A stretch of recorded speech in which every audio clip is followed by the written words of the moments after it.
지금 젊은데도 아프다 그래요. 전자제품도 10분 후면이면 망가지는데 저는 관절염 3기 연쇄적으로 다 이렇게 나오잖아요. 이건 전도사가 된 것 같아요. 다리 전도사가 많이 걱정하지 말고 빨리 수술하라고 권해드리고 싶어요.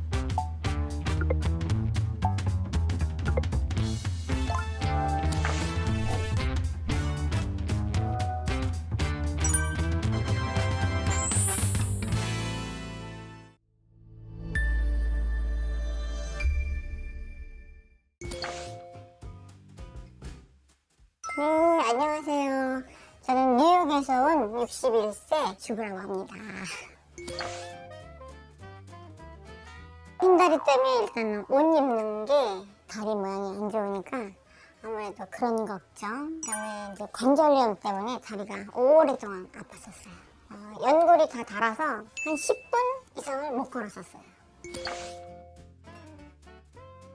다리 휜 거는 중학교 때?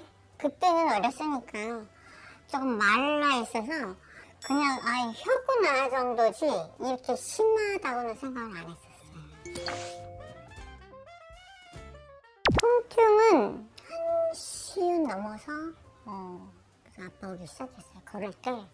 그래서 연골 주사도 한 달에 몇 번 맞는 거 그런 것도 맞았었고.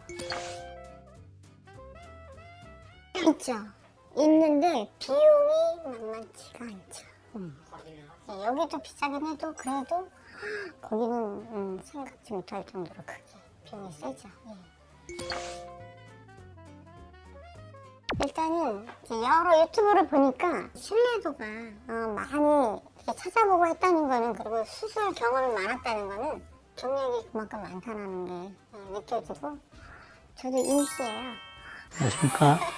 미혼자의과 원장 임창무입니다. 그래서 그런지 더 믿음이 가더라고요. 수술하고서 다리가 일단은 똑바로 펴졌다는 그런 만족감도 있지만 덜 아픈 거. 근데 딸도 그런 게 안 닮아야 되는데 닮아갖고 지금 젊은데도 아프다 그래요. 그래서 미용을 중심으로 하는 것보다 일단 나이 들어서 아픈 거를 미리 생각해서 해주는 게 좋을 것 같아서 선택을 했죠. 그죠. 제가 지금 헤어져 있으니까 태어나서 주물러주기도 많이 하고, 딸내미 중학교 때 추나로 교정도 해줬는데 다 소용이 없더라고요. 수술하고 그 만족감 때문에 딸내미도 해주기로 마음먹었죠. 유튜브를 많이 봤을 때 심한 그 통증, 아픔 뭐 이렇게 있었는데 주부들은 애를 낳잖아요. 출산의 그 고통을 아는 사람은 그 정도는 참을 수 있겠다. 그래서 못 움직이는 그 기간이 있었는데 그게 더 힘들었지. 아픈 거는 당연히 아프죠. 수술을 했으니까. 그래도 참을만 했어요. 불편하죠. 장시간 14시간 반을 가려니까 힘들어서 자리를 조금 넓은 거를 했는데 소용이 별로 없었어요. 그래서 수시로 일어나서 앞뒤로 왔다 갔다 하면서 스트레칭하고 운동하고, 자리에 앉아있으면 더 아프니까 시간 되면 복도에서 끝까지 왔다 갔다 걷고 그랬었어요. 저희 동네에 큰 공원이 있었어요. 그 공원을 한번 돌려면 1시간 정도 걸 정도로 컸어요. 그래서 거기 수시로 걷는 거를 했었어요. 저는 관절염 3기 정도 심한 편이라서 조금 그렇죠. 회복 정도가 조금 늦었어요. 그렇잖아요. 이 또한 지나가리라. 그래서 조급증보다도 수술하고 천천히 그냥 회복 시기 맞고 운동하고 저는 그랬던 것 같아요. 아무래도 경험이 있는 분들이 써주니까 많이 읽고, 또 수제만 동무한 거 1분 1당 다 또 해주시고 그러니까 도움이 많이 됐던 것 같아요. 펴 있는 상태에서 나이가 들면 더 많이 혀서 걷는 게 머리걸음처럼 띵띵띵띵 이렇게 걷게 돼요. 그리고 자존감도 낮아지고, 지금은 수술하고 나서 거의 뭐 100%면 200% 만족을 해요. 저는 물론 뭐 몸매는 좋지도 않지만 다리 핏이 똑바로 돼 있으니까 거기에 대한 만족도, 그것도 너무 좋고. 알죠? 이야기 좀 하셨어요? 많이 했죠. 반응이 좀 어땠어요? 소개해달라고, 어디냐고, 그래서 여기 또 뉴원 전도사가 된 것 같아요. 다리 전도사가 많이 얘기를 해줬어요. 저도 거기 계신 분이 남자분이 또 오기로 했어요. 저도 몰라서 일단 인공관절을 처음에 찾아보다가 이제 한번 거기에 관련된 글을 보면은 연쇄적으로 다 이렇게 나오잖아요. 그러다 보니까 휘달이 이게 나오더라고요. 그래서 한참을 봤어요. 뭐 이제 눈팅을 하다가 예약하고 6개월. 그래서 거기에 맞춰서 비행기 타고 날라와서 수술하고 그랬죠. 안 맞죠. 네. 맞을 필요가 없죠. 일단 수술을 해서 덜 아프니까.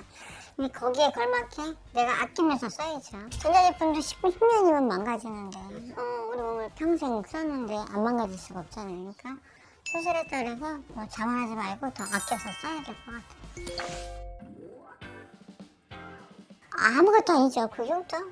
흉통에 대해서는 크게 문제 안 되는 것 같아요. 인공관절 하는 사람들도 외국 사람들 보면 많이 하거든요. 근데 이만큼은 다 흉터 있어도 다 안 바지고 다녀요. 그거에 대해서 그렇게 막 창피하거나 하진 않는데 뭐 거기에 대해 보면 너무 작죠. 그거에 대해서 문제 없지는 않아요. 면에서 다른 흉터 보고 좀 알아채시는 분이 몰라요. 얘기 안 하면 몰라요. 어떤 사람은 막 얘기 안 하는데 저는 얘기해요. 나 이렇게 돼서 수술했는데 이렇게 상처가 이거밖에 없다. 외국 사람들한테도 얘기를 해줘요. 놀라죠. 그래서 야 우리나라 수술을 시작이 이 정도야.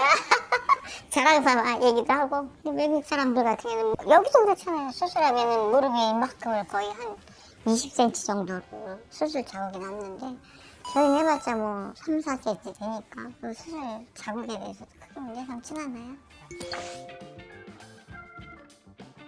저는 아파가지고 진짜 막 걷지를 못하고 이런 상태에서 수술 받은 사람이니까 좀 더 빨리 알아서 빨리 할걸? 왜 이런 몰랐을까?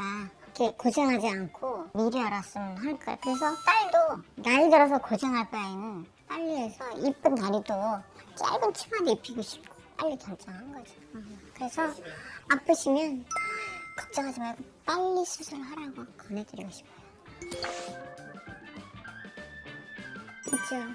당연히 또 없으면 하지도 못할 부분이긴 하지만 돈은 또 벌면 돼요. 근데 건강은 한번 잃으면 돈이 많으면 무슨 소리예요. 그죠? 맞아요. 일단 아픈 날에 고쳐주셔서 감사하고 예쁜 핏을 주셔서 더 감사하고 앞으로 또 여기 이렇게 아픈 사람들이나 또 고민하는 사람들을 선생님이 또 건강한 상태로 많이 치료해 주셨으면 더 감사하겠고 선생님 잘 부탁드립니다.